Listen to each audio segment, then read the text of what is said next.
आलिम और फादिल जो बनाए जाते हैं मदरसों में, वो पैसा कमाने के लिए नहीं, खिदमत करने के लिए। समझ रहे हैं कि हमारा इस्लामी मामला है और ये दीनी तालीम जो दी जाती है तो ये सिर्फ़ खिदमत खल्क़ के लिए कि आप तालीम लीजिए और तालीम सिखा दीजिए, इसको बिजनेस में बनाइए।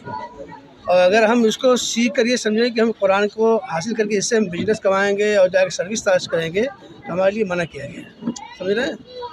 विधानसभा में मौलाना साहब कटमुल्ले जैसे अल्फाजों का इस्तेमाल किया जाता है, कितना इत्तेफाक? कभी कभी आदमी बोलने में कह देता है, इसका मतलब नहीं कि वो कह दिए तुम हो गए। समझ रहे हैं। अब वो उनका मामला था, वो नाराज़ थे अखिलेश जी से, कह दिए, तो इसका मतलब नहीं कि हमसे नाराज़ है।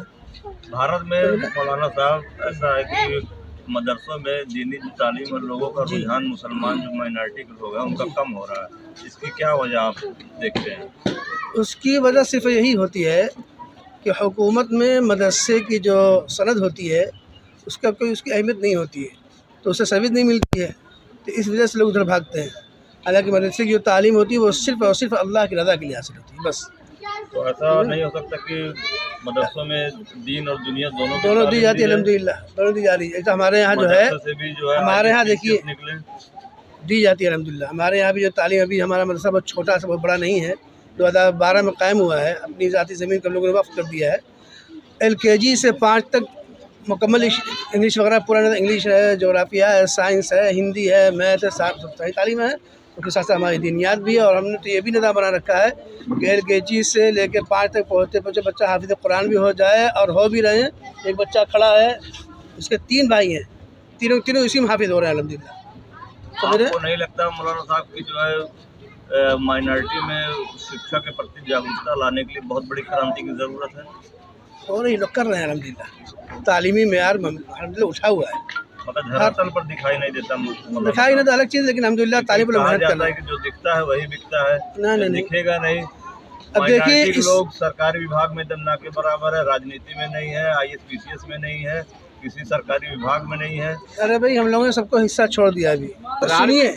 और हम लोग कोई मकसद नहीं कि हम आपकी राजनीति करके हम हुकूमत से वो ओहदा छीन लें, नहीं, बिल्कुल मकसद नहीं है। मौलाना साहब किसी मुद्दों को लेकर रार मची हुई है, तमाम मुद्दे विपक्ष सवाल खड़ा कर रहा है कि मुख्यमंत्री जी को उर्दू शब्द का सम्मान करना चाहिए। किस तरह उन्होंने एक अभद्र भाषा इस्तेमाल किया, कटमुल्ला तक कहा। उन्होंने कहा कि समाजवादी पार्टी के लोग अपने बच्चों को इंग्लिश तालीम दिलाते हैं और मुस्लिमों को खास करके जो दबे कुचले लोग उनको उर्दू तालीम दी जाती है। इसको आप किस मेयार को क्या मानते हैं आप इसको? अरे मुख्यमंत्री जी तो जो भाषण जो दिए थे विधानसभा में, उनके कई अल्फाज तो खुद ऐसे जिसमें वो खुद उर्दू ही बोल रहे हैं और उर्दू ही की मुखालफत कर रहे हैं। उधर कतर के प्रधानमंत्री जी आ रहे हैं और हिंदुस्तान के प्रधानमंत्री जी उनसे गले लगा कर मिल रहे हैं।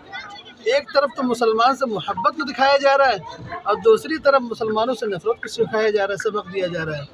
तो ये तो बड़ी अजीब बात है।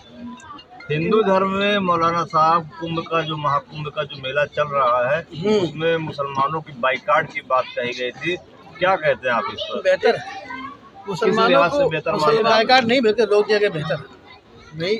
आपका धार्मिक मामला है उसमें क्यों जाए? नहीं जाने का मतलब है कि जो दुकानदार है, छोटे मोटे जो उद्योग लगाते हैं, जो अपनी रोजी रोटी चलाते, 4 पैसा जो कमाते हैं, तो रोजी का वहीं खाली लिखी हुई कि आपको रोजी वहीं से मिलेगी। असल में जो धार्मिक चीज़ें होती हैं तो धार्मिक लोगों का एक अपना निज़ाम होता है, सिस्टम होता है। तो वो उसी सिस्टम के तहत उनका ये कहना होता है कि भाई इन लोगों को यहाँ पर आने की इजाज़त है, इन लोगों की इजाज़त नहीं है। तो उनका एक अपना निज़ाम था, उन्होंने अपने निज़ाम के तहत उन्होंने ऐसा फैसला लिया कि मुसलमान यहाँ पर ना आए। और फिर मुसलमान जाके वहाँ करे क्या? उनका उसके पहले तो ऐसा होता था कि जो है किसी को रोक टोक नहीं था। हाँ, तो इनका एक अपना अलग दूसरा निज़ाम होगा, इनका एक अपना नज़रिया है कि यहाँ सिर्फ हिंदू ही हैं, मुसलमान ना है। तो बहरहाल इसमें कोई हमारा ये हक है कि हम मोहब्बत पेश करते रहे भाई, समझ रहे हैं। शिक्षा की बात की जाए और हमदर्दी को लेकर सरकार से क्या पहल चाहेंगे? किस तरह से उर्दू शिक्षा को सरकार बढ़ावा दे सकती है, क्या राय देंगे आप? अब उसमें हम क्या कहें, वो तो लोग सब हम खुद पास करते हैं अल्हम्दुलिल्लाह, खुद पास किए हुए खुद रोक रहे हैं, तो हम क्या करें उसमें हैं। और उर्दू ज़बान और फ़ारसी ज़बान हिंदुस्तानी की ज़बान थी। आप देखिए आज भी अल्फाज, तहसील आप जाते हैं, क्या कहते हैं तहसील? तहसील कौन सा लफ्ज़ है?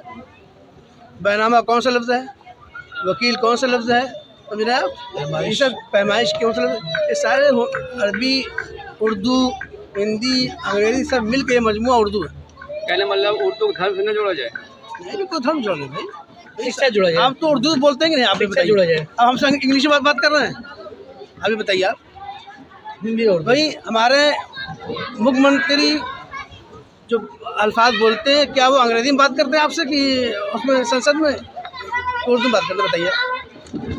भाई अंग्रेजी हमारी ज़ुबान नहीं है, उसका समर्थन दिया जा रहा है, और उर्दू हमारी ज़ुबान है, उसको खारिज किया जा रहा है। उर्दू हिंदी हमारे हिंदुस्तानी की ज़ुबान है, लोग उसको खूब सीखें, खूब पढ़ें, समझ रहे हैं, लेकिन उसको धार्मिक से और नफरत से न पेश करें। भाई हिंदुस्तान का मुल्क है, एक ऐसा मुल्क है आज भी अल्हम्दुलिल्लाह, उसके बावजूद भी आप देखेंगे कि आप मोहब्बत कितनी है।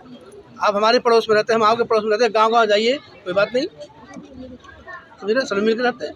मौलाना साहब बजट पेश गंगा हुआ यमुनी है, तहजीब है। हिंदू मुस्लिम देखा जाए या उर्दू हिंदी देखा जाए, तो आपसी तालमेल चल रहा है, दोनों बिल्कुल मिले हुए हैं। सब लोग मिले हुए हैं, सब लोग मोहब्बत से रहते भी हैं अल्हम्दुलिल्लाह, और सब चाहते भी हैं मोहब्बत से।